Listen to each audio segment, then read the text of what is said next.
In front of 50 guests and a 3-tier engagement cake, my stepmom raised her glass and announced that my $700,000 inheritance would be returned to the real family with or without my consent. The music softened into an uneasy hush as every head turned toward me. Moments before, people were laughing and clinking glasses at Carson Hale's engagement party. Now the room held its breath as Linda smiled the kind of smile that looked sweet from a distance, but felt like a slap up close. "We all know Mira cannot handle that kind of money," she said lightly, as if offering a toast. "She barely handles her own life." A few aunts let out quick, amused breaths. One cousin leaned closer to another and whispered just loud enough for me to hear. "She still drives that old Corolla right. That is not inheritance behavior." Another relative added her $700,000 will be gone in 6 months. The cruelty rolled over me in thin, sharp waves, and for a moment I felt every eye in that barn-style venue measuring me, judging me, deciding I was less than. My fingers shook. My heartbeat climbed into my throat. I tasted metal from how tightly I was holding back a response. But I did not give them the satisfaction of seeing me fold. I kept my face still and let my eyes sweep across the room. Inside my head, the words repeated like a quiet truth they never wanted to hear. They do not know who I am. They never asked. A vibration landed on my wrist and I glanced down at my smartwatch. A notification had come through. Wire transfer completed $250,000 to scholarship fund. My chest rose, but I did not react. No one here knew I funded education programs for girls in tech. No one here knew about the stock options that had quietly crossed 7 figures earlier that morning. No one here knew that while they mocked my Corolla, I had an email sitting unread from a federal agency thanking me for assisting in a digital evidence case that had been on national news all week. I kept every part of my life tucked behind polite silence because experience had taught me one truth. Whenever I tried to share anything meaningful, this family twisted it until it sounded like bragging or a mistake. That was why I stopped talking. That was why they knew so little.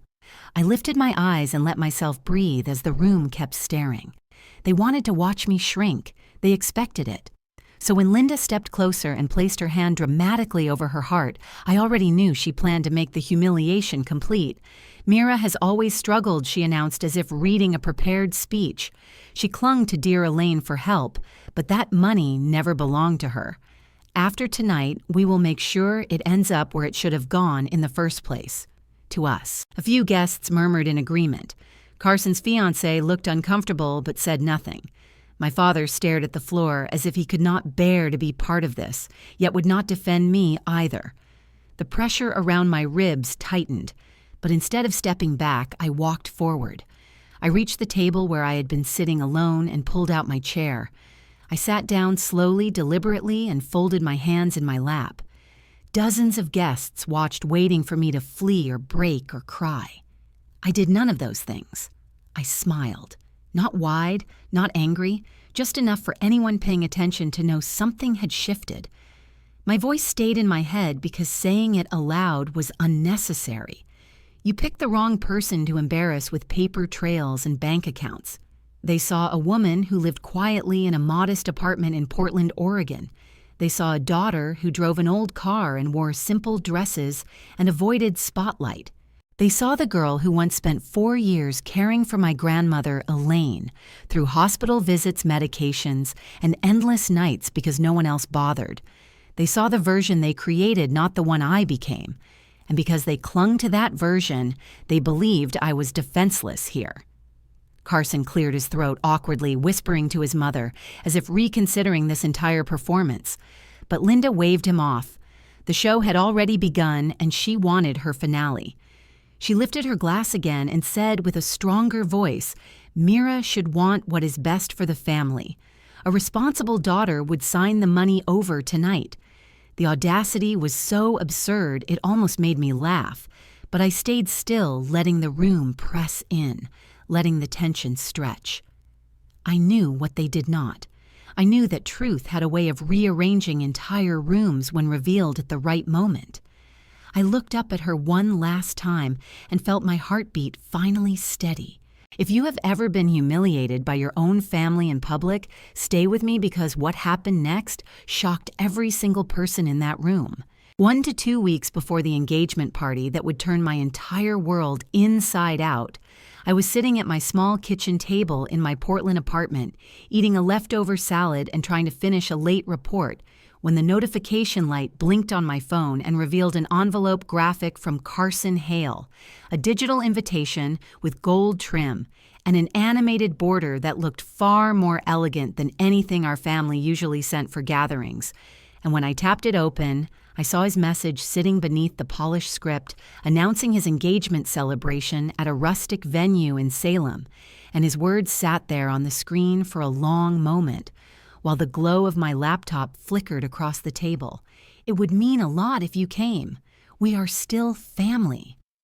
I read it 3 times because even though Carson had always been one of the few relatives who treated me with mild decency, I knew enough about this family to understand that every invitation carried a shadow of expectation, especially when Linda Sloan. My stepmother was likely involved, and the longer I stared at those words, the more I felt the familiar pull of obligation mixed with dread. The same blend I had felt since I was 14, and Linda entered my life with a perfectly pressed blouse, a too bright smile, and an unspoken decision that I was a problem to solve rather than a child to care for. Growing up, I was always the girl on the outside, and even when I stood in the same room, I felt like I lived behind an invisible window observing a family I was never fully part of. Linda turned that window into a wall because from the moment she moved into our home, she established a clear hierarchy, one where her own daughter and her nieces received praise and softness and invitations to shop or bake together, while I was handed chores and responsibility. I was told to watch the toddlers at family barbecues, while the other kids splashed in the inflatable pool. I was told to help clean the kitchen during holidays, while the others took photos in matching sweaters. Linda believed in presenting a picture-perfect family, but I was the puzzle piece she could not reshape, and because she could not control who I was, she reshaped how others saw me. I remember one afternoon when I was about 16, and she leaned against the doorway watching me work on a robotics project I had been building for a school competition.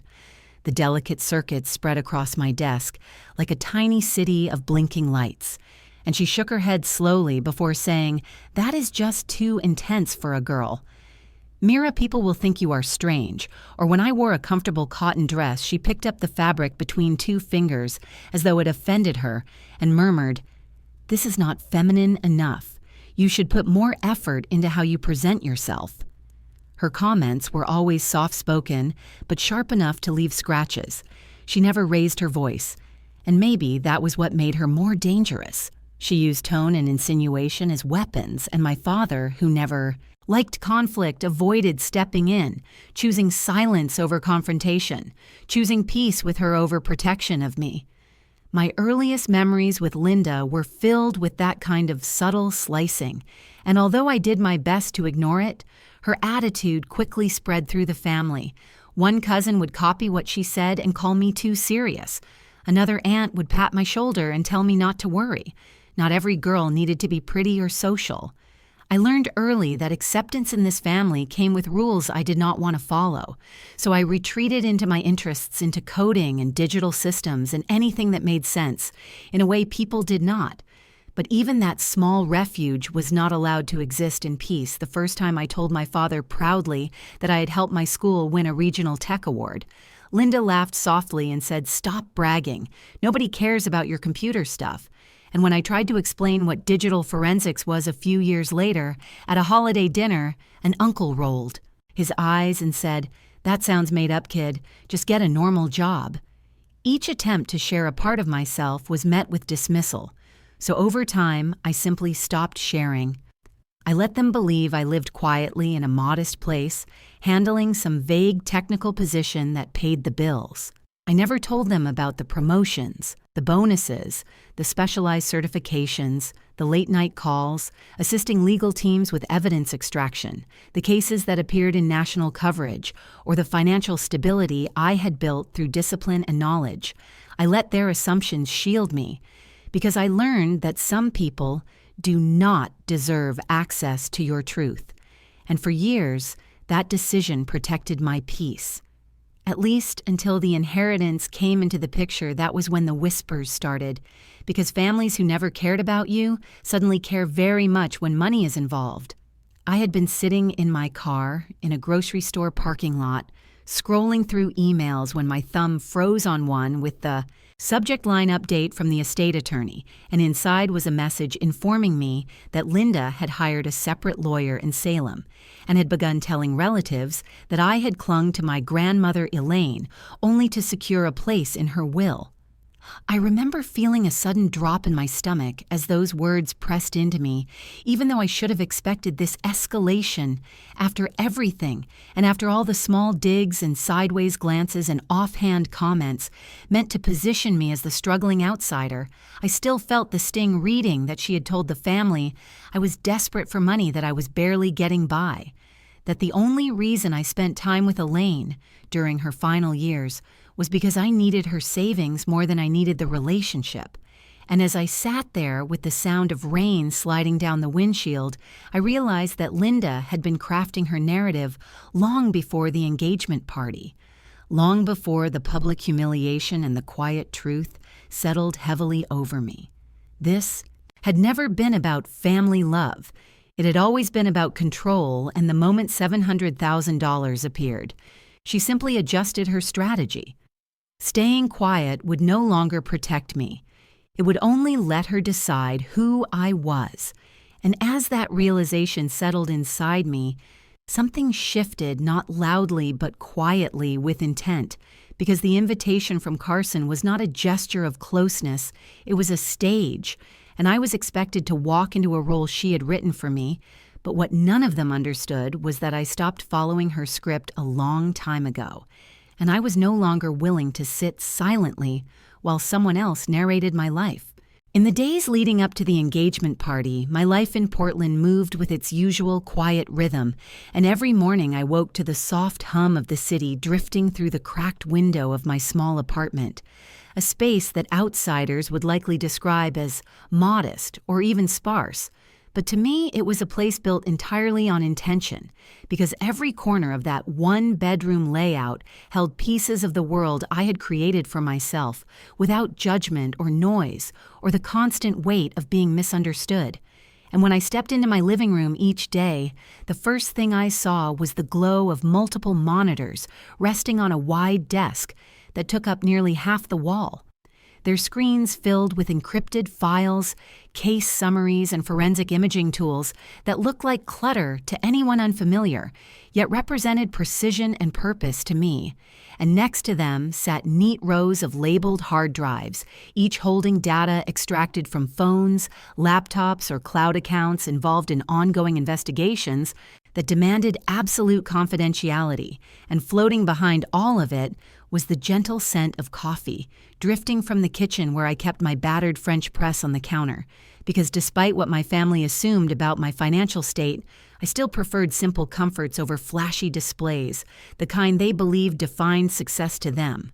My home would look like evidence of a struggling paycheck-to-paycheck existence, and they would shake their heads at the older couch, the secondhand table, the absence of anything that sparkled or screamed wealth, but to anyone paying attention, which they never did. The truth was woven into the quiet details, like the email pinned at the top of my inbox, confirming my annual bonus in 6 figures, or the folder containing updates from the cybersecurity startup, where I had bought early stock long before it gained traction and was now weeks away from a major funding round that would multiply my shares into something that could buy my entire apartment. Building outright, I never flaunted any of it, partly because my job in digital forensics taught me that privacy is power, and partly because the moment I shared anything with my family, it turned into mockery or distrust, or accusations of bragging. But in my own space, surrounded by blinking indicators and calm white noise, I allowed myself to feel the weight and pride of what I had built, the kind of stability no one had handed to me. No one had guided me toward, and certainly no one in my family believed I possessed. My work demanded absolute discretion, supporting attorneys and investigative teams through data recovery, evidence reconstruction, and digital tracing tasks that often involved long nights and delicate analysis, because one misplaced detail could jeopardize a case. And although the work was meticulous and often heavy, I found meaning in uncovering truth, especially for people who had been silenced or outmatched a truth that my own family consistently refused to acknowledge in my life. Outside of screens and circuitry, one recent case lingered in my mind, a single mother desperate to regain custody of her little girl after her ex-partner petitioned the court with claims that painted her as unstable and irresponsible. She had walked into the attorney's office exhausted with worry, her hands trembling as she explained what she believed was hidden on his phone, and she hoped that somewhere buried in the fragments of messages or location history or photos was proof of what he had tried to hide. She had no idea how digital forensics worked. She only knew she needed help. And as I sat across from her, downloading encrypted backups and examining metadata, I saw the fear in her eyes shift slowly into hope, because someone finally believed her. And when the data revealed what she had suspected all along, coordinated messages, evidence of manipulation, and patterns that contradicted every lie he had fed the court, she burst into tears of relief, the kind that reminded me why my job mattered. Even when I had to keep every detail sealed behind non-disclosure agreements that prevented me from sharing a single victory, not even with people who claimed to be family, that was the reality of my world, steady, disciplined, purposeful, and entirely separate from the person Linda described. Whenever she wanted sympathy or control to her, I was the unstable outsider to me. I was finally someone who understood her own worth, and yet even with this quiet power, I felt a familiar unease growing as the engagement party approached, not because I feared seeing the family, but because I could sense that Linda was preparing something. She had always moved subtly, choosing her battles carefully, selecting the right audience for her performance. So it did not surprise me when late one afternoon, as sunlight stretched across my apartment in long gold stripes, an email from my grandmother, Elaine's estate attorney, appeared at the top of my screen. The subject line reading, "Update on the challenge," and I felt my pulse tighten before I even clicked inside the message. The attorney explained that Linda had retained a new lawyer in Salem, someone known for aggressive tactics in inheritance disputes, and that she was preparing to contest the will under the claim that I had influenced Elaine during her final years, which would have been laughable if it did not sting so deeply, because the truth was, I had spent years caring for Elaine, not out of obligation, but out of love, at every appointment, every late night, every moment of weakness. She trusted me not because she saw me as an opportunity, but because she saw me as family, something Linda had never offered, and seeing Linda twist that relationship into something sinister was a familiar kind of betrayal, the quiet kind, the calculated kind, the kind she wielded with smooth sentences and half-truths. I leaned back in my chair, letting the email settle in the still air of my apartment, and instead of calling anyone, instead of responding with anger or panic, I chose silence. Because silence was no longer weakness, it was strategy. I closed the message, marked it unread, and stared at my monitors as if the lines of code could steady me. And I told myself that whatever Linda believed she was preparing, she had no idea that I had spent years collecting truth, piece by piece, not for revenge, but because truth was my job, and soon, very soon, truth would be her undoing. In the quiet of my apartment after reading the attorney's email, my mind drifted back to the years before all of this noise began. The years when my grandmother, Elaine, was slowly fading, but still tried to hold on to pieces of her independence and dignity. And as I let the memory pull me in, I could almost feel the air of 2022 again, thick with worry, fear, and unspoken truths. because that was when her health first began slipping in ways none of us could deny. I was the one who noticed the subtle changes, the slower steps, the confusion about appointments, the trembling hands that made simple tasks difficult. And I remember the first night she called me from her house in Salem, her voice small and apologetic, as she asked if I could take her to the doctor because she did not want to bother anyone else, even though she had an entire family just minutes away who filled Facebook with photos proclaiming how close-knit they all were. I drove straight to her and I kept driving for the next year and a half. Every appointment, every emergency visit, every difficult conversation with doctors who spoke in cautious tones about treatment plans and progression. I was there, and never once did I see Linda, or any of the so-called real family members take her to a single appointment they showed up in holiday pictures, with matching sweaters they visited for Thanksgiving dinner. They posted throwbacks of family memories, but the day-to-day reality, the exhaustion, the long nights, the fear that sat like a weight on your lungs when she had trouble breathing. Those moments were mine alone, and I carried them willingly because she had been the only steady warmth in a childhood defined by disapproval and subtle cruelty. I remember holding her hand in the waiting room while she tried to joke about the awful magazine. She remembered every detail of my life, from my job to my favorite tea, to the rash I used to get on my elbows as a kid, and she always asked questions. No one else bothered to ask, "Are you eating well? Are you sleeping? Are you happy?" But the tenderness of those times contrasted harshly with the practical responsibilities that grew heavier as she became more dependent. I changed her bedding. I helped bathe her when she was too weak. I scrubbed kitchen counters when she insisted she did not want things to look messy for visitors she never received. And when bills piled up for medication and tests, I paid them because the thought of her worrying over money made my chest tighten.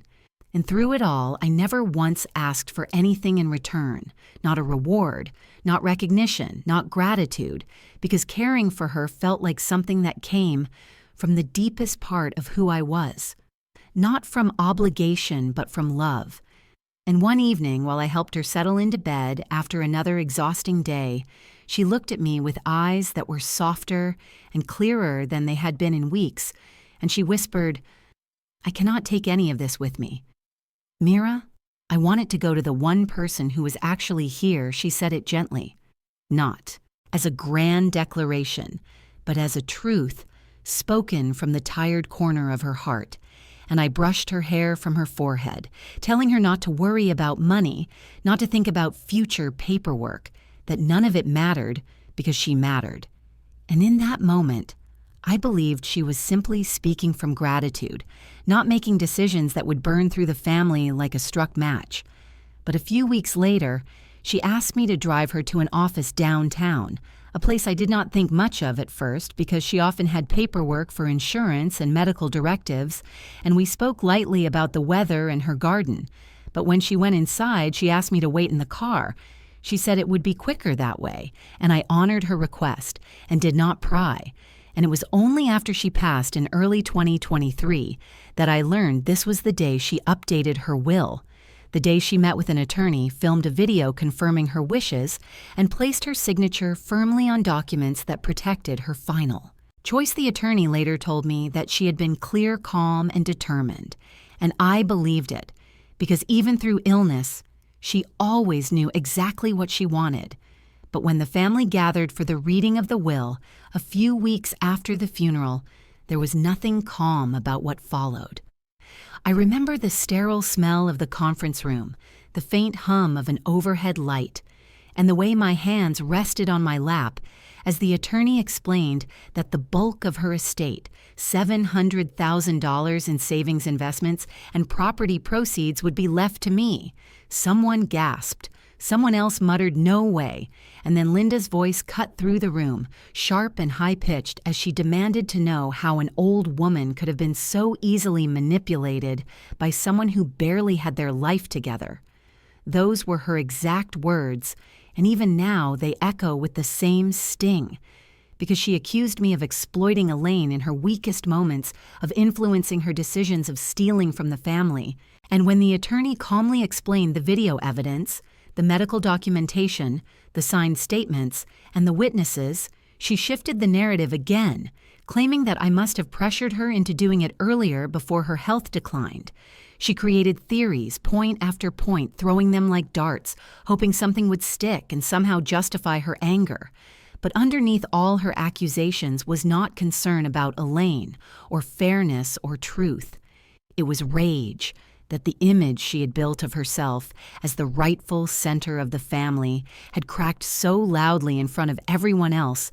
The real family was not supposed to lose control of anything. Certainly not this, and certainly not to me. And while I sat quietly listening to the chaos, I made a mistake. I thought they would calm down, that once they realized the legal process had been airtight, they would accept Elaine's decision, even if they disliked it. I thought reason would win. But Linda never surrendered ground when pride was involved, and I learned exactly how far she and the others were willing to go just a few days later when I stopped by Elaine's house to help pack some of her belongings and found empty spaces where priceless items once sat. The antique jewelry box she kept on her dresser was gone. A set of silver candlesticks vanished, the ornate quilt she had sewn 50 years ago missing entirely, and in the garage, shelves that once held her cherished collection of vintage kitchenware were scraped bare. Someone had come into the house before the estate inventory and quietly removed everything of value. I walked through each room taking photos, documenting empty drawers and stripped surfaces, and there was a sharpness in my chest, not just from the theft, but from the realization that the family who claimed I was the one stealing had been stealing themselves all along. And as I locked the door behind me, I saved the photos and receipts, noting the dates and times, but kept them to myself because something inside me whispered that the moment to use them had not yet arrived. By the time the evening of the engagement party arrived, the sky over Salem had settled into that soft Pacific Northwest dusk where the light blurs at the edges and the air feels cool, even in summer. And as I drove toward the barn-style event venue Carson had selected, I kept reminding myself that I was attending out of respect for him, not out of any desire to be near Linda or the rest of the family, who had already shown me exactly how far they would go. When money clouded their vision, and when I pulled into the gravel lot, the first thing I noticed was how deliberately picturesque the venue looked. A large wooden structure draped in strings of warm white lights, with mason jar lanterns glowing along the entrance path, the kind of place that couples chose specifically because it looked good on Instagram. And as I stepped out of my car, smoothing my simple navy dress and adjusting the strap of my tote, I felt that familiar tightness in my chest, the one that always returned when I walked into family gatherings where every detail from my clothing to my posture became ammunition for silent judgment. I carried a small envelope in my hand containing $500, a gift I had saved for carefully. Not because I needed to impress anyone, but because I genuinely wanted to support Carson and his fiancée. And as I walked toward the entrance, I kept my steps steady, even though the glances began. Before I reached the door, a pair of aunts standing near the welcome sign looked me over from head to toe, in that way people do when they believe they have the right to evaluate your existence. One of them smiled a tight, thin smile and said, "Oh, you came good. We needed a full set for the photos," as if my presence was more functional than personal, and I nodded politely while feeling the first pressure of the evening settle against my ribs. Inside the barn, the space opened into a warm, rustic glow, with wood beams arching overhead and soft acoustic music playing in the background. Guests stood, clustered around wine barrels used as cocktail tables, dressed in outfits that likely cost more than anything hanging in my closet. But I moved through the room with quiet confidence, choosing a small empty table near the side wall, where I could observe without immediately being pulled into awkward conversations. Before I could sit down, another cousin intercepted me. tapping her nails against her champagne flute and eyeing my dress with a practiced mixture of curiosity and mild disappointment, she asked, "You did not bring a +1 right?" Of course not, and she did not even wait for my response before drifting away, leaving the faint scent of expensive perfume and manufactured sweetness behind. And I stood there breathing slowly, letting the tension slide through me like a cold current rather than fighting it. I placed the envelope in the designated gift box near the entrance, a delicate white wooden frame decorated with faux eucalyptus, and while doing so, I overheard a cousin whisper loudly enough that she wanted me to hear she probably gave him a $20 gift card, and a few people giggled quietly, not openly cruel, but cruel enough to twist a knife.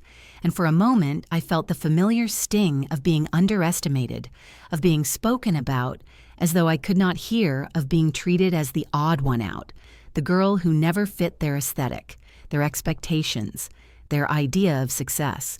But underneath that sting was something firmer, something steadier, because I knew what was in that envelope. I knew what was in my bank account.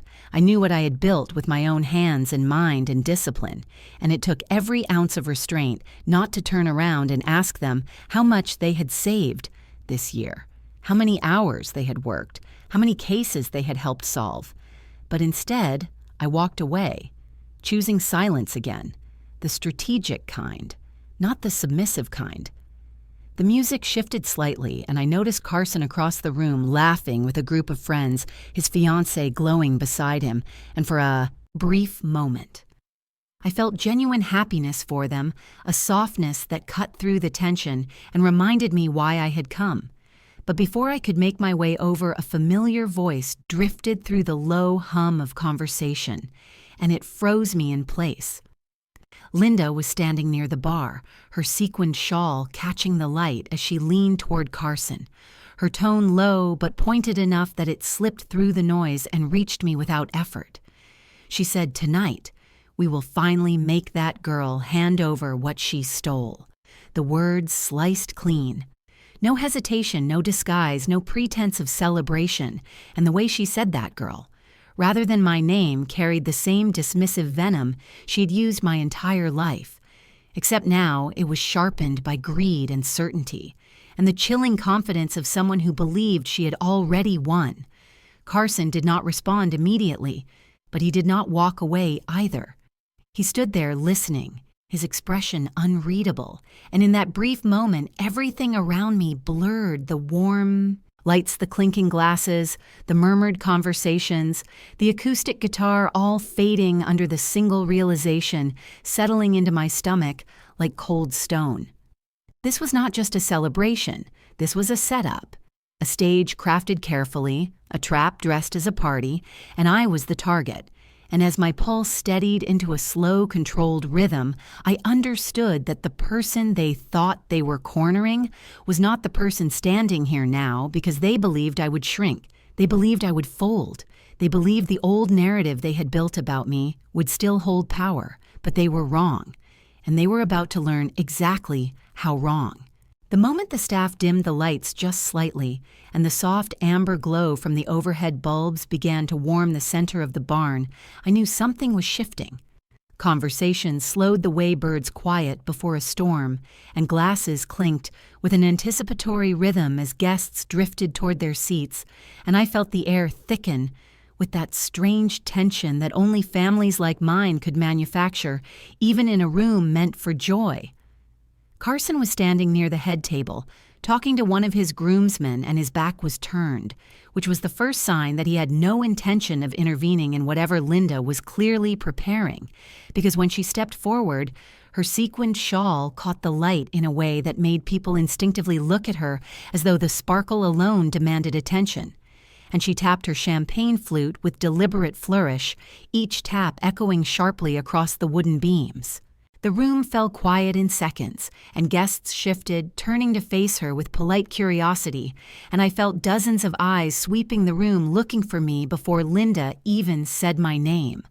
Then, with a smile that managed to be both warm on the surface and ice cold underneath, She extended one perfectly manicured hand toward me and said in a bright, theatrical tone, "Mira, dear, stand up. We want to acknowledge you tonight." And although every instinct in my body urged me to stay seated, invisible, unnoticed, I rose slowly, letting my dress fall smoothly back into place and keeping my chin steady as I faced a sea of people who already believed the worst about me. Linda placed her hand over her heart as if she were about to deliver a eulogy rather than a toast, and began speaking with that syrupy affection she used whenever she wanted to soften her cruelty enough to make it socially acceptable. She said, "Many of you know our complicated lost child," and the room reacted with a soft ripple of awkward laughter. Not hysterical, not loud, but sharp enough that I felt it physically like tiny needles pricking along my ribcage.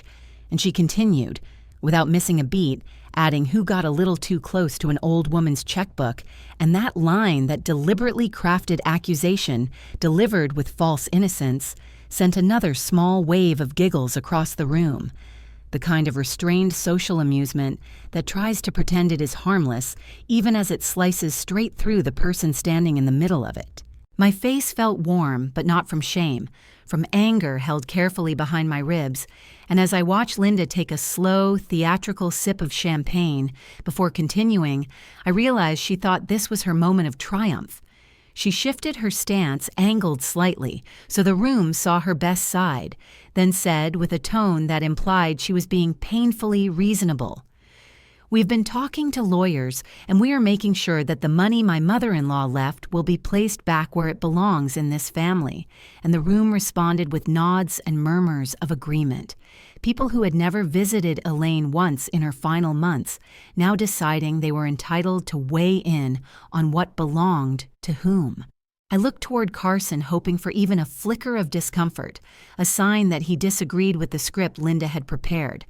But instead, he gave a small, almost imperceptible nod and lifted his glass in support, and that tiny gesture hit harder than any insult because it confirmed what I had already begun to understand. This entire evening had been orchestrated not for love, not for celebration, but to corner me. Linda's voice rose slightly now, with confidence swelling beneath each word as she announced, "And we will not let manipulation of the elderly tarnish our family's reputation." More heads nodded. A few guests whispered while glancing directly at me, as if I were on display behind glass, and I kept standing, breathing slowly, grounding myself in the knowledge that everything she claimed was built on lies that were about to collapse on her. She placed her glass down and clasped her hands together, performing sincerity like a well-rehearsed monologue. Then in a louder, confident tone she said, "We all want what is best for Mira, but sometimes what is best is helping her make the right decision." And I saw the shift coming in her eyes, a gleam that always preceded her most vicious blows. And before I could brace myself, she delivered the final cut of the night's performance. If she really loved this family, she would sign it over tonight. Her words hung in the air for a long moment, and then, as if on cue, a few people began to clap softly, tentatively at first, then with more confidence, as others joined in creating a ripple of applause that rolled through the barn, not enthusiastic, not celebratory, but coercive. A public demand wrapped in the illusion of support, and as the sound rose around me, I felt something sharp and cold settle inside my chest, not fear, not humiliation, but a clarity I had not felt in years. I looked at Linda, and for the first time she noticed something in my expression she had not seen before, and her smile faltered just for a heartbeat. Because I was no longer the quiet, compliant girl who swallowed insults and walked away in silence. I was standing taller now, not because I wanted to, but because something in me refused to bend again. The applause faded into murmurs, and Linda lifted her chin as though waiting for me to speak, to apologize, to fold, to give them the victory they had been rehearsing for weeks, but I simply inhaled slowly, tasting the dusty air of the barn, and felt a steady calm spread through me as I realized I was done playing along. I would not leave quietly this time, and while they believed this scene would end with my humiliation, they had no idea that everything they had just done had ensured the opposite, because I had evidence, I had preparation, and I had finally reached the point where fear no longer outweighed truth. And as I lowered myself back into my seat with deliberate control, I already knew that what came next would unravel everything they had tried so hard to build on my back. I walked away from the circle of applause with my pulse steady in a way that felt almost unnatural, like my body had finally learned that fear was optional. And as I slipped through a side door toward the small restroom corridor tucked behind the catering station, I felt the barn's noise fade into a dull, distant hum, while my focus narrowed into a single clear line, because humiliation had never paralyzed me. The way Linda expected it sharpened me, and tonight it sharpened me to a point. The restroom hallway smelled faintly of eucalyptus from a plugged-in diffuser, and the string lights hanging overhead buzzed softly, casting long shadows that moved as I passed, and I stepped into the small lounge area just outside the stalls, setting my tote bag on a bench before reaching inside with the same practiced motion I used every week on call for forensic emergencies, pulling out my lightweight laptop, the one that held carefully organized folders of legally obtained documents that Linda had no idea existed. I breathed once, let the steadiness settle in my chest, then opened the laptop and felt the familiar startup glow, the quiet hum grounding me more than anything had all night, and I logged into my encrypted drive with muscle memory so smooth it felt like exhaling. Within seconds, the screen filled with tabs and folders I had curated over the past months, not out of revenge, but out of pure necessity, because I had known from the moment Elaine's will was read that Linda would not accept reality without creating her own version of it. And as I clicked through the subfolders labeled with neutral names to avoid suspicion, I could feel the shift inside me, not rage, but purpose. I opened the first set of files, the bank statements that showed very clearly that every transfer to the account Elaine designated for me had been made by Elaine herself months before her passing. Each transaction confirmed by her signature and time-stamped after doctor visits where she had been declared fully competent, and seeing the neat rows of numbers again reminded me that truth did not tremble even when the people holding it did. I opened the next set of documents, the email thread between Linda and the attorney she had quietly hired without informing anyone else, and as I scrolled, I felt a tightness in my jaw, not from surprise, but from vindication.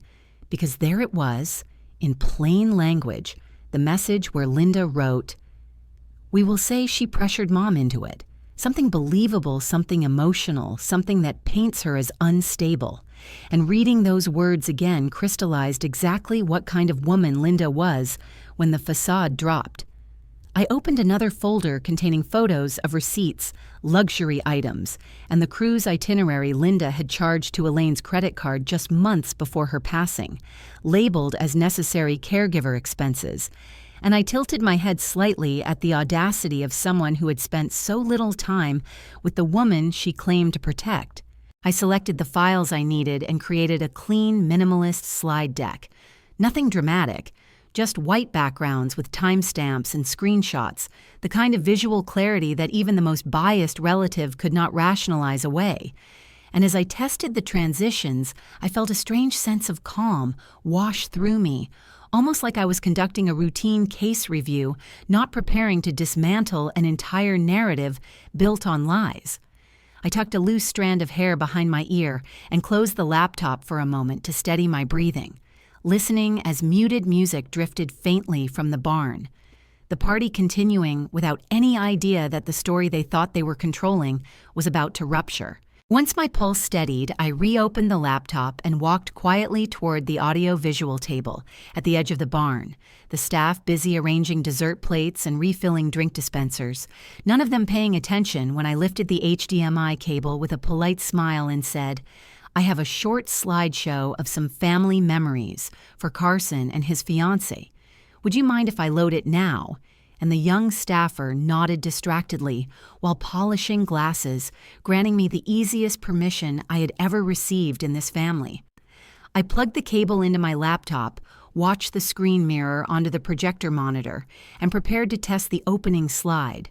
But when I clicked into the folder to verify the files, I saw an unexpected subfolder at the bottom of the directory, one that I had not placed there, titled with a vague label that only meant something to someone, hiding something, and curiosity nudged at me just enough to make me open it. Inside was a single email thread between Carson and Linda. The subject line, simple and chilling need, help with debt. And as I scrolled, I felt heat rise in the center of my chest, not from shock, but from a deep, steady recognition of just how far this family would stretch its entitlement. The email read like a plea disguised as pragmatism. Carson writing, "Mom, can we use some of the family money to cover my credit cards before she notices I am at 80,000, and I cannot let her find out," and Linda responding with the same reassuring cadence she used when enabling bad decisions from her favored children, writing, "We will figure it out. The inheritance will solve everything she does not need it. We do." I stared at the screen for a long breath, letting the weight of the information settle. Because this was no longer just toxic behavior or emotional cruelty. This was financial manipulation concealed beneath moral posturing, and the realization that Carson's engagement was hanging over an $80,000 secret made the air feel heavier around me. I closed the folder, slowly absorbing the final truth I needed for the night, then lifted my eyes toward the barn's main room, imagining Linda's confident smile. Carson's unbothered nods, the relatives who had applauded her demand moments earlier, all completely unaware that the entire floor beneath them had already cracked.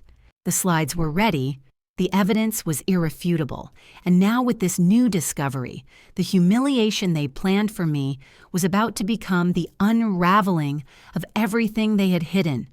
And as I unplugged the HDMI cable and slipped my laptop back into my tote bag with deliberate care, I felt the last remnants of hesitation leave my body, replaced by the quiet certainty that the next time I stepped into that room, nothing would ever be the same again. When I stepped back into the barn, the music had shifted to an upbeat pop song that did not match the tension thickening the air, and for a second, I simply observed the room from the doorway, taking in the clusters of guests, whispering with stiff smiles, and the way Linda hovered near the dessert table, as though guarding her territory, unaware that the ground beneath her was about to open. I walked toward the small stage area with a calmness that felt almost unreal. My tote slung over my shoulder, and my laptop tucked inside, and when I approached the microphone stand, a few relatives glanced at me with polite confusion, maybe thinking I wanted to apologize or smooth things over the way I used to when I was younger, and not yet brave enough to let silence indict people on its own. Linda noticed me then, and her lips curved into that condescending, almost sympathetic smile she used whenever she believed I had accepted defeat, and she flicked her hand toward the microphone with a soft, indulgent laugh, saying, "Go ahead, Mira, if you have something to say." And the room quieted again, the music fading as the DJ stepped back uncertainly. I stood there, letting the microphone settle in my hand, feeling the weight of it. Feeling the weight of the years it had taken to reach a moment where I could speak without worrying about how my words might break whatever fragile version of peace my family offered, and I breathed once, letting the air fill my chest slowly before I began. My voice was steady and level. No trembling, no softness as I said, "You keep saying I stole $700,000, so let us walk through how money actually moved in this family," and a few people shifted in their seats as though unsure whether I was making a joke or beginning something far more uncomfortable. I reached into my tote, opened my laptop on the small table next to the sound booth, and with one gesture signaled the DJ to switch the projector input, and as the screen behind me flickered from a slideshow of engagement photos to a stark white title slide labeled Exhibit A, the entire barn inhaled at once. I clicked to the first slide, a photo of me kneeling beside Elaine's recliner, wrapping a heated blanket around her shoulders, while she smiled faintly at the camera. A picture taken by a visiting nurse who wanted me to have a memory of how deeply Elaine trusted me in her final months, and the room reacted with a low murmur. Some guests realizing they had never actually seen any images of Linda doing the caregiving she claimed. I let the photo linger long enough for the discomfort to swell. Then I clicked to the next slide, a bank statement with lines highlighted showing clear purchases made on Elaine's credit card, including the Alaska cruise. Linda bragged about on Facebook the kitchen remodel she had shown off during Thanksgiving, the boutique hotel charges from a girls' trip she described as a self-care weekend, and the murmurs turned sharper.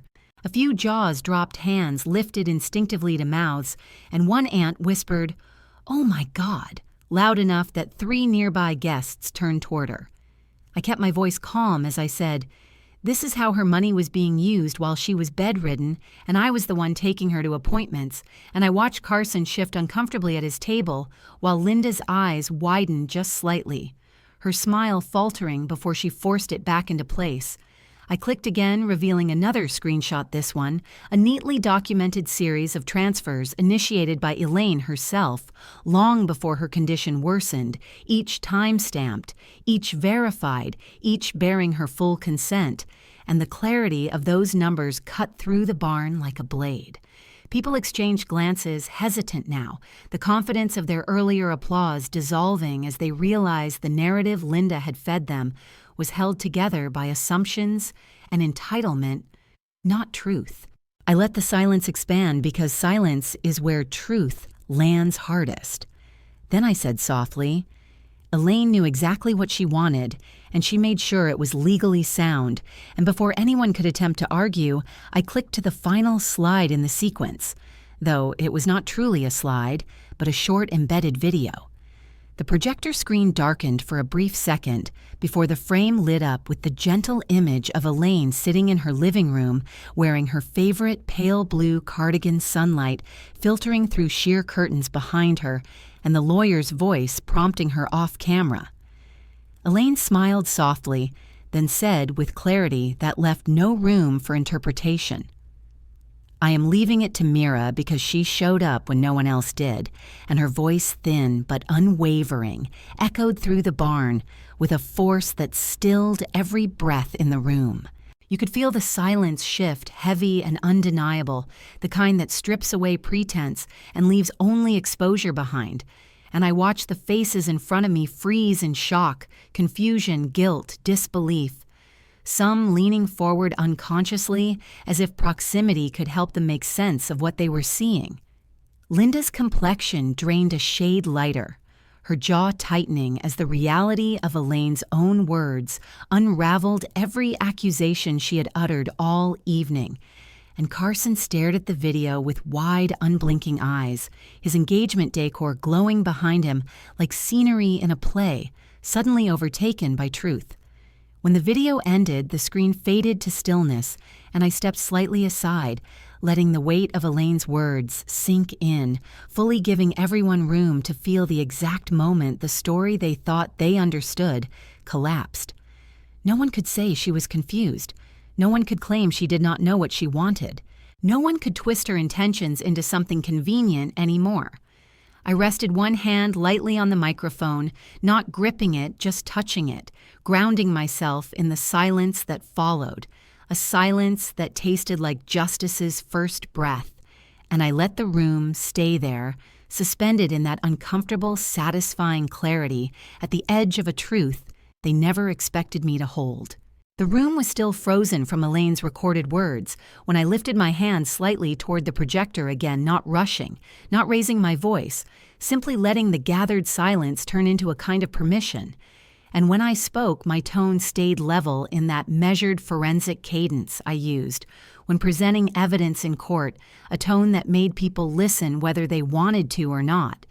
And I said, "Next, let us talk about who is really entitled and who is really desperate." And the shift in the air was immediate, subtle, but undeniable, as if everyone sensed instinctively that whatever came next would carry a different weight than the documents I had already shown. I clicked to the next slide and the screen filled with a screenshot of an email thread, simple text in a white window. The subject line short and vague, but the content unmistakable.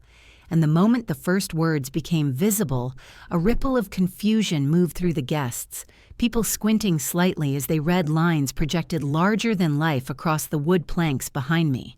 The thread began with Carson writing, "Mom, can we use some of the family money to cover my credit cards before she notices I cannot let her find out I am at 80,000 and drowning?"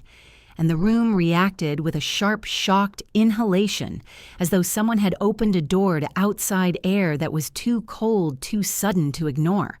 The name at the top of the email was unmistakably his, and as eyes darted from the screen to Carson, I saw the color drain slowly from his face, not in a dramatic collapse, but in the quiet, creeping way. Truth tends to unspool a person's confidence thread by thread. I kept my posture steady, one hand loosely on the microphone, and said calmly while the whispers swelled around us, "This is from last fall, months before Elaine passed, long before any of you even heard the word inheritance." And as I spoke, I watched more guests lean forward, unconsciously pulled in by the gravity of something that had clearly existed beneath the surface of this family long before tonight. Then I clicked to the next slide, which showed Linda's reply. The lines sharp and clear. "We will take care of it when the money comes through. She does not need it, we do." And even though I had already seen these messages many times in preparing for tonight, I still felt the familiar thud in my chest, that dull realization that the people who preach loyalty and family values had been planning to cannibalize the inheritance long before accusing me of theft. The murmurs now carried a different tone, no longer confused, but accusatory guests turning toward Carson and Linda. With widening eyes, the polite social facade cracking the way wallpaper peels when humidity reveals the cheap glue underneath. Out of the corner of my eye, I saw Bianca Carson's fiancé standing near the front table with her hands clasped around a glass of sparkling cider, her posture stiffening as she read the screen, and then her eyes snapped to a line near the bottom of the email where Carson had written, "I cannot let Bianca know, it would ruin everything." And the moment she saw her name projected in front of 50 people, she froze completely, her expression shifting from confusion to realization to something like betrayal and nausea woven tightly together. The barn fell into a deeper silence as she stepped closer to the screen, as if proximity might change. The words might soften them, might erase the casual way her fiancé had strategized around lying to her about debt that could topple an entire future. I clicked again, and a short, bulleted list filled the screen, a summary compiled from bank records showing how the debt had grown gambling charges at a casino in Lincoln City, crypto purchases made impulsively during market spikes, late fees, designer purchases, unexplained cash withdrawals, and as the list scrolled up slowly, I could hear the reactions intensify, a few guests swearing under their breath. One elderly uncle shaking his head in disbelief, someone whispering, "That is not Mira's doing, that is his mess." I did not gloat, I did not smirk, I simply let the facts speak because truth spoken without theatrics always lands harder. And I said softly while looking at no one in particular, "This is what desperation looks like, and this is what entitlement sounds like when it thinks no one is listening," and the weight of it settled on the room in a way that felt heavier than before, heavier than any accusation thrown at me, because now the fault lines of the family were visible to everyone. Linda tried to step forward, then opening her mouth as though reaching for a script, maybe planning to accuse me of hacking or snooping or overstepping, but before she could form a coherent sentence, Bianca let out a sharp, brittle sound. Not quite a sob and not quite a gasp, but something caught in between. And all attention swung toward her as she reached for her engagement ring with trembling fingers. The metal glinted under the barn lights as she pulled it from her hand. her breathing harsh and uneven, and without hesitation she walked to the head table where Carson stood motionless like a man caught in the path of something unstoppable, and she dropped the ring onto the wooden surface with a sound that was small yet somehow louder than the music ever had been, a tiny metallic click that felt like a verdict. She whispered something I could not hear, her voice too soft to carry, but her expression unmistakable, a mixture of devastation hardening into certainty. And then she turned and walked toward the exit, her heels striking the floor in sharp, deliberate beats that cut through the silence until the barn door swung shut behind her. For several seconds, no one moved, not even Linda, who stared after Bianca, with an expression that flickered between anger and panic, and then slowly the murmurs resumed louder. Now more pointed people turning to one another with hands covering mouths, heads shaking eyes, narrowed in judgment that no longer had anything to do with me. A middle-aged aunt stood up and said, "What else have they been hiding?" And another muttered, "I knew something was off," and the shift was complete. The crowd that had clapped moments earlier now folding away from Linda and Carson as though distancing themselves from a sinking ship. I stepped back from the microphone, letting the full weight of the moment anchor itself, letting the consequences of their secrets settle into the barn's wooden bones, and I watched as Linda reached for Carson's arm, only for him to pull away a small gesture, but one that signaled the collapse of the alliance they had used to corner me. The room was no longer on their side, no longer amused by their cruelty, no longer convinced that entitlement equaled truth. And as I closed my laptop with a quiet click, I felt a shift within myself too, something that felt like a hinge unlocking the beginning of the turn, where everything that had been taken from me in silence would finally be answered in the open. For several long seconds after Bianca disappeared through the barn doors, no one seemed to breathe. The air hung heavy with the kind of stunned quiet that follows an earthquake, a silence that rearranges a room before anyone fully understands what shifted. And then, in that fragile stillness, Linda snapped her voice, slicing through the air with a sharp, shrill pitch that sounded far too loud for someone who had spent the entire night pretending to be refined and composed, as she shouted, "You hacked us, this is illegal." And the volume of her outburst ricocheted off the wooden beams high above us, sending a few guests flinching in their seats as if the sound alone carried danger. She stepped forward with one manicured hand trembling slightly, though she tried to hide it behind outrage, and she pointed at me with that familiar accusatory jab she had perfected over years of blaming without proof, and her voice cracked as she shouted again, "You went through our private accounts. You stole information. This is a crime." But this time, the room did not rally to her. There were no murmurs of agreement, no supportive nods, only the thick disbelief of people who had just witnessed her dismantled by the truth she never expected to be shown in public. I did not raise my voice. I did not step back. I simply held the microphone lightly and said with a calm that felt almost clinical, "All documents shown here tonight were provided legally by the bank during the estate review, or by the attorney responsible for Elaine's will." And as I spoke, I watched the panic spark in Linda's eyes, because she recognized that tone.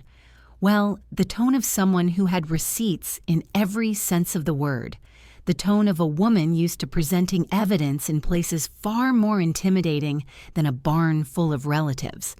She shook her head rapidly, refusing to accept the unraveling, and tried again.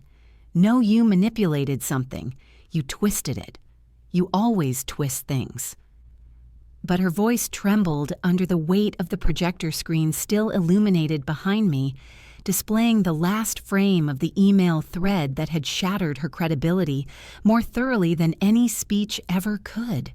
Before she could speak again, a voice rose from the far right side of the room, slow, steady, and unexpectedly clear, and the entire barn turned to see my great-aunt Marion, the quietest and oldest person in the family, standing with her hand resting on the back of her chair for balance, her expression tired but firm as she said, "We all knew she cared for Elaine. We just did not want to admit it because admitting it meant admitting we did not. and the barn shifted again. Not violently this time, but in a soft collective exhale as truth, spoken by someone who had nothing to gain, peeled away the last remnants of Linda's narrative. Marion's words moved through the room with the weight of history of decades of watching, of choosing silence until silence became complicity. And now that she had spoken, the judgment in the room began to turn visibly guests who had laughed earlier. Now avoided Linda's eyes cousins, who had whispered insults, stared at the floor. Even Carson looked as though he wanted to disappear into the table centerpiece, rather than face the collapsing support around him. The real family table, the group that had spent years positioning themselves as the rightful heirs to Elaine's affection and resources, now sat in a tight cluster that looked strangely small in the vastness of the barn, isolated not by distance, but by the sudden evaporation of their audience. I drew a slow breath, not for courage, but for clarity, because the moment had arrived where truth no longer needed slides, no longer needed documentation, it only needed articulation. So I lifted the microphone slightly and said, "You wanted a public scene, and instead of acknowledging wrongdoing, you tried to paint me as the problem. So let me be very clear while we are all here." The silence that followed felt clean, crisp like air after rain, and I continued, "I will not be signing anything over, not tonight, not ever, because nothing was stolen and nothing was yours to begin with." I saw someone near the middle table nod slowly in agreement, a small acknowledgement that the narrative had shifted permanently, and I held that moment before adding, "The money is already working for people who actually need it," and a few guests frowned in confusion, clearly unaware of what I meant, but Linda stiffened, as if sensing another blow approaching.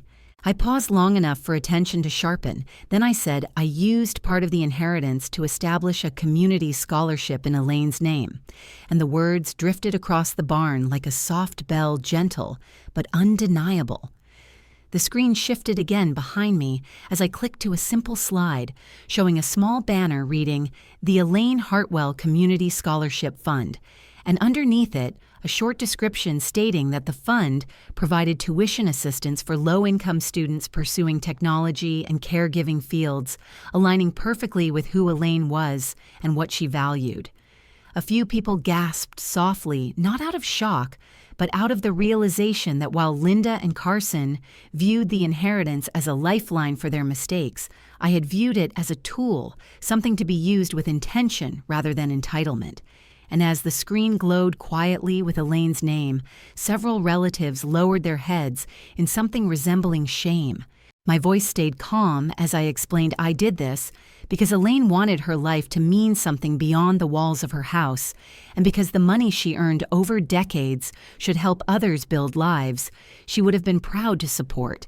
And as I said it, I felt the entire barn absorb the contrast between what I had done and what Linda had planned to do.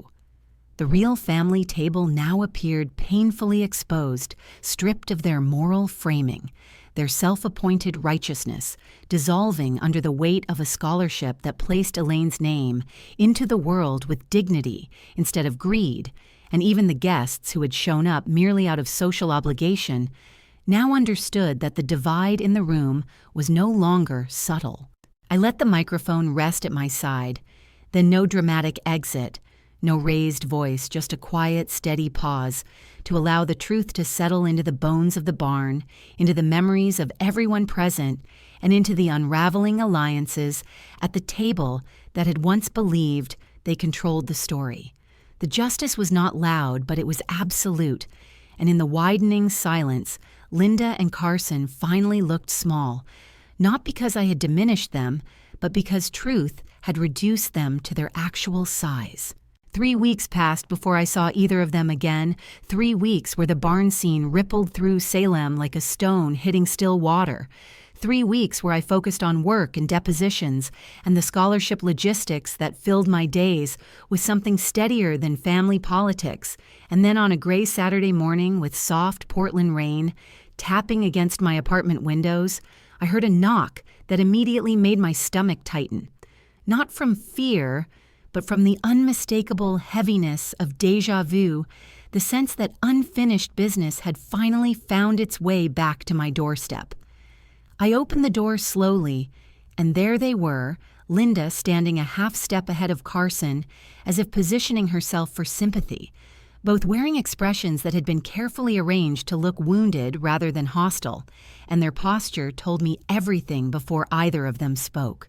They were not here to fight, at least not openly. They were here to pivot, to reframe, to make themselves the victims of their own choices.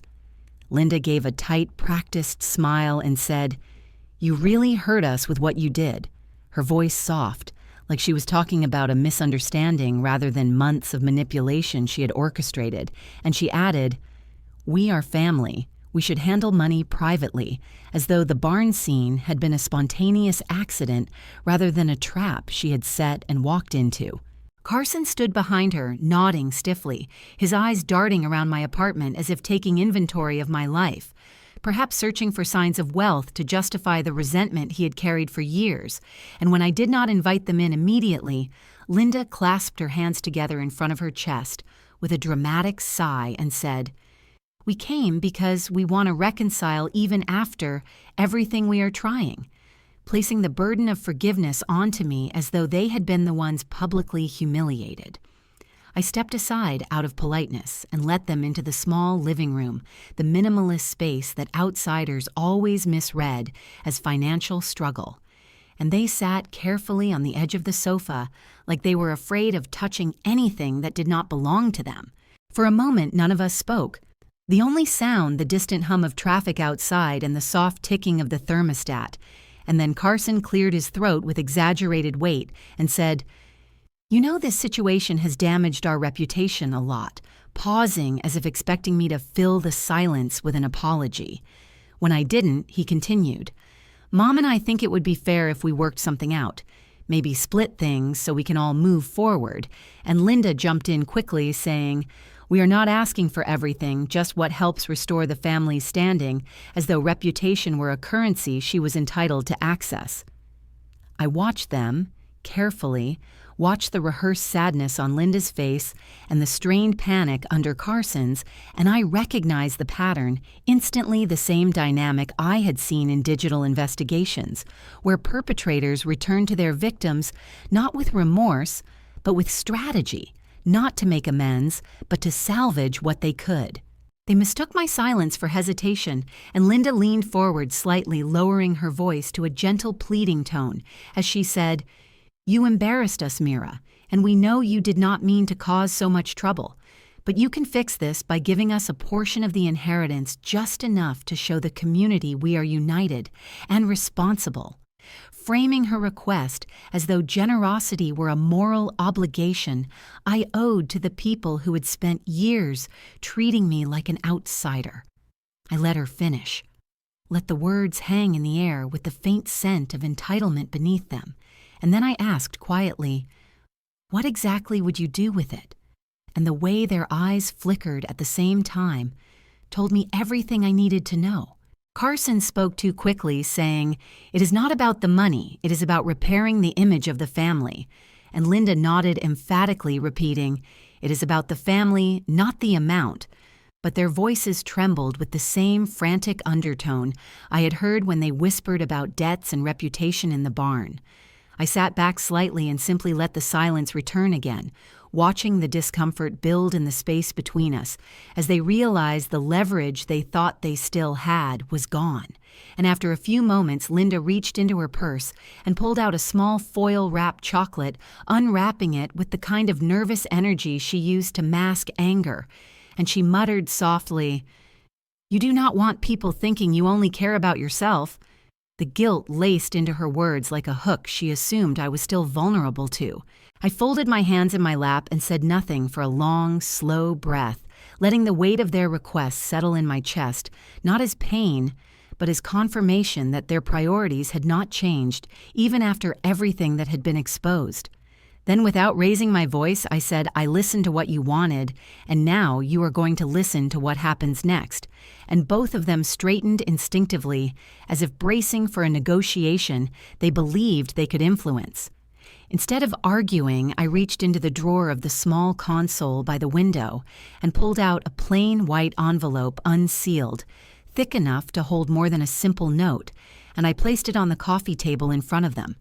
Their eyes lit up with a greedy, hopeful flicker, the kind of spark that appears before a person even understands the gift they think they are receiving, and Linda reached for it immediately with trembling fingers. She opened it slowly, expecting checks or paperwork transferring assets, but the moment she saw the top page, her face stiffened, her smile dissolving into a rigid mask that cracked at the edges, and she lifted the first document with a twitch of her wrist. It was a copy of the IRS inquiry notice addressed to the estate regarding unauthorized spending from Elaine's accounts, followed by a letter from the Church Financial Committee requesting a meeting about misappropriated charitable funds used for personal travel, followed by printed screenshots of the emails and transactions they had already seen projected in front of the entire barn, now neatly organized into packets that would be delivered to the necessary authorities if and when the process required it. I watched Linda's hands begin to shake.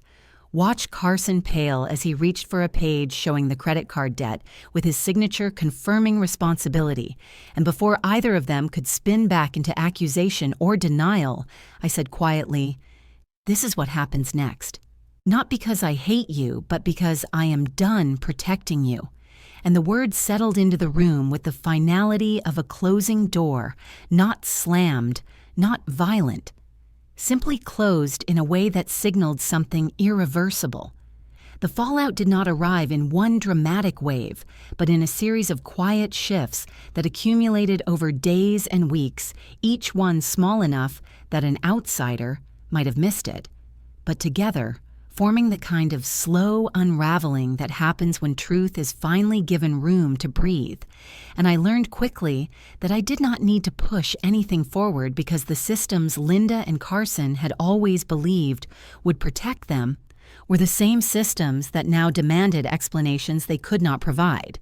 It began with a phone call Linda received from the church secretary, a woman known for being soft-spoken but meticulous, and the conversation lasted less than 2 minutes before Linda emerged from her front porch, looking stunned, her shoulders rigid, her hands trembling as she clutched the phone to her chest because the church's Women's Council had convened an emergency review panel to investigate financial discrepancies linked to trips she claimed were ministry-related, and within a week she was removed from her leadership position, not with cruelty, but with the kind of administrative firmness that made excuses irrelevant.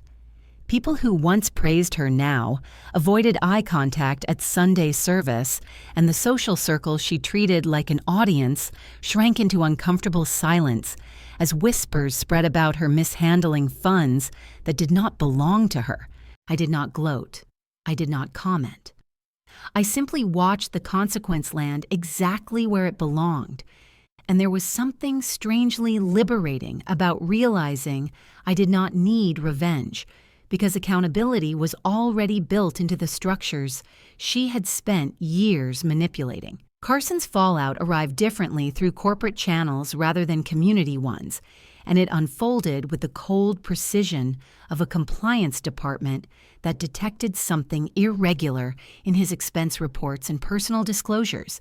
And the day he lost his job was the day he learned what happens when private desperation intersects with professional irresponsibility. His company reviewed the financial records that had been publicly exposed at the engagement party and determined he had concealed significant debts in order to appear stable for a client-facing role, and in industries where transparency mattered, that alone was enough to remove him. His access badge was deactivated before he even finished reading the termination notice, and though he tried to paint the situation as a misunderstanding, the emails told a story that no spin could dilute. I did not need to intervene, and I did not need to explain anything because I had already done the only thing required of me at the engagement party, which was to tell the truth, and now the systems he thought he could outrun delivered consequences he could not. While their lives entered a period of chaos, mine settled into something softer, quieter, a rhythm defined not by damage control but by purpose. And I poured my time into two things that made me feel grounded.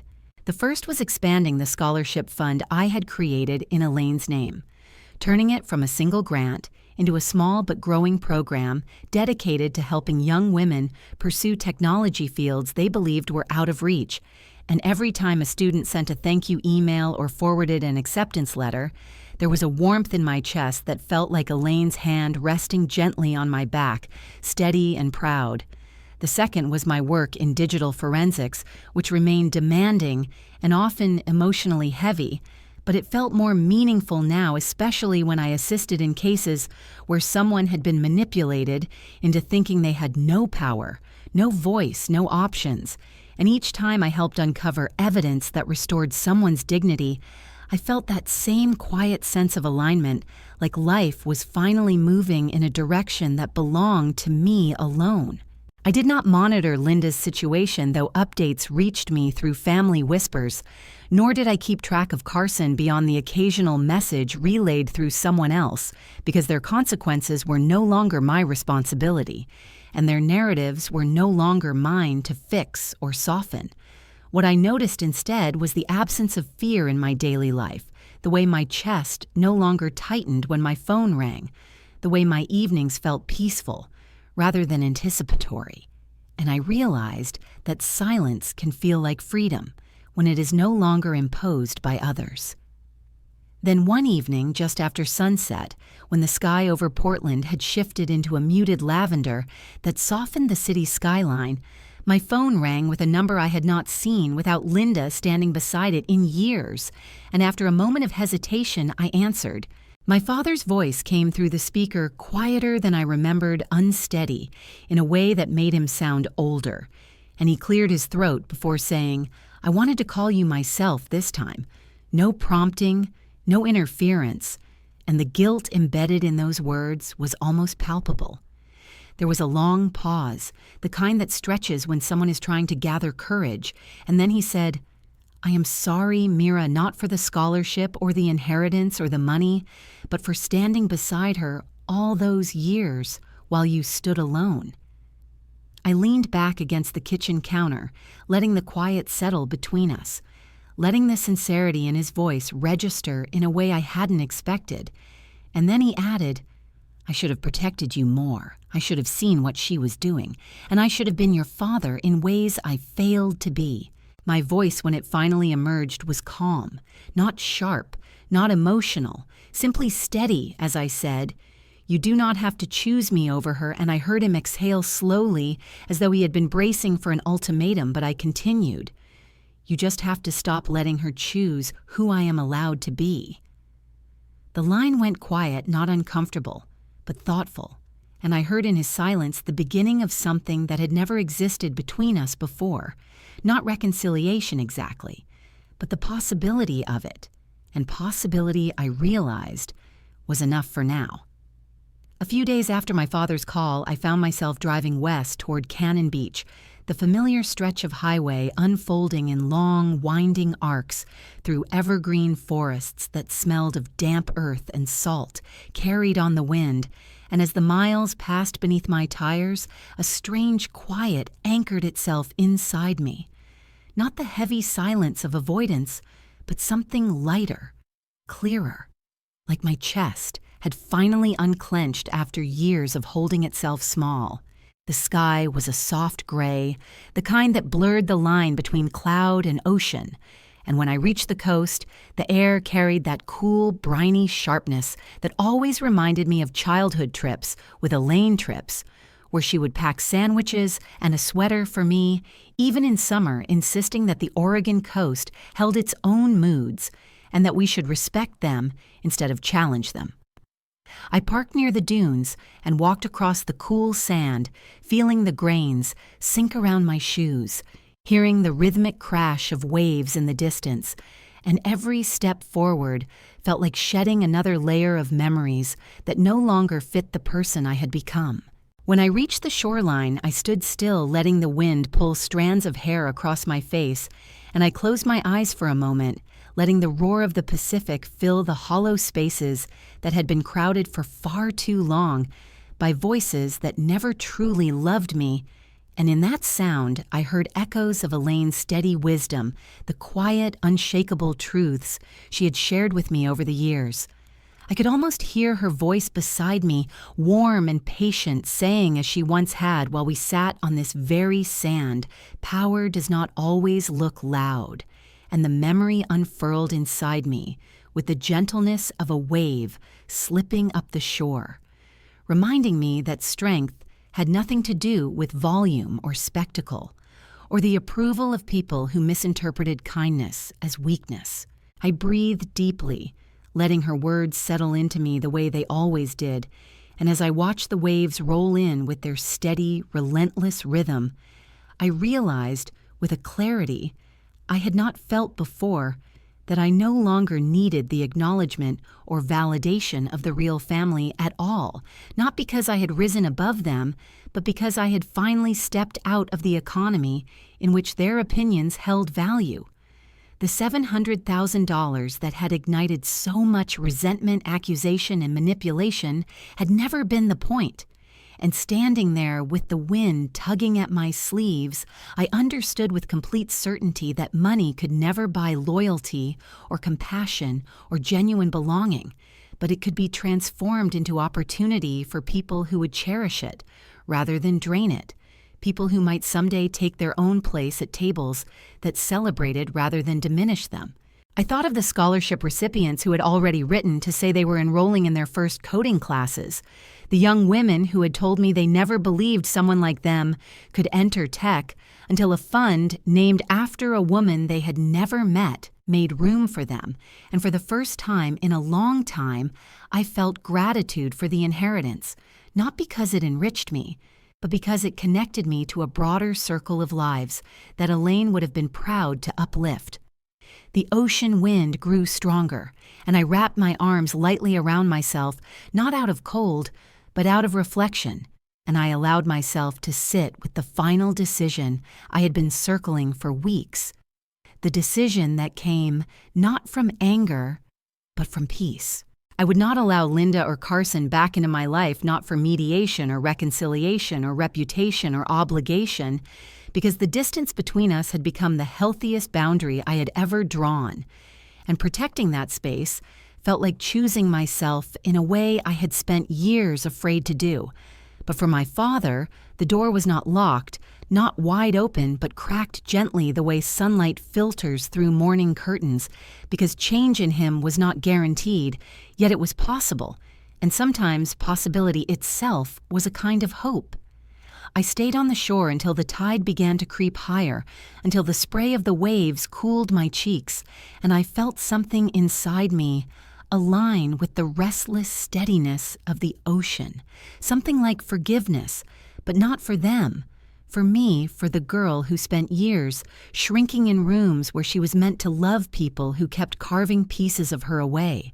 As the sun dipped behind a thick blanket of clouds, the horizon blurred into soft shades of silver and sapphire, and I found myself speaking into the wind as though narrating a truth I needed to hear out loud. Sometimes the bravest thing a woman can do is stop begging to sit at a table that keeps cutting her open, and as the words drifted into the crash of the surf, they felt less like a statement and more like release. I turned back toward the dunes, ready to return home, not to a life built around damage, but to one built around choice. And as I walked, I felt lighter, steadier, more whole than I had in years. And if you have ever had to walk away from your own family to protect your peace, tell me in the comments, because I read every story.